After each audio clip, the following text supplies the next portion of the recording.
No, tak som rozprávala o tom, ako nechcem dávať žiadne návody. A šup, už má práve jeden návod.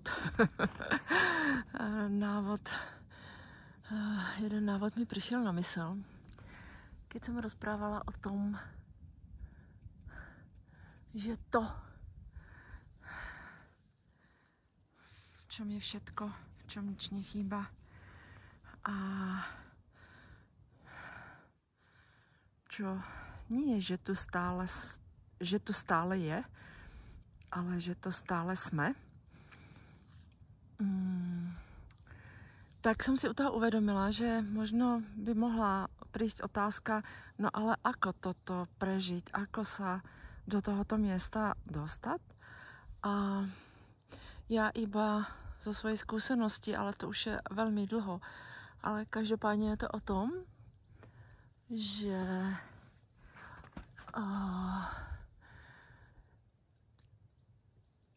je potreba prejsť cez, ja by som to asi nazvala cez nudu.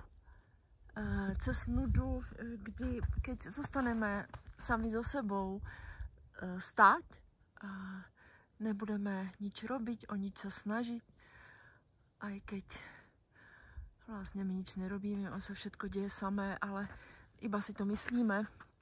A keď toto si dovolíme a počkáme a mysel sa bude hnevať a bude nás ponúkať poď niečo robiť, toto nemá cenu, toto je o ničom a takto sa to nerobí a toto není život.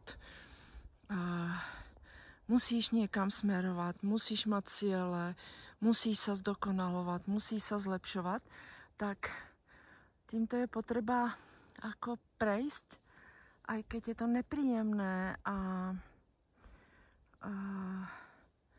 také, že práve, že tá mysel vlastne niečo očakáva, ale ono je to aj za týmto, no, nebo pod týmto, nebo nad týmto. a ešte je tam jedna vec a to je to, že často určite sa toho dotýkáme všetci.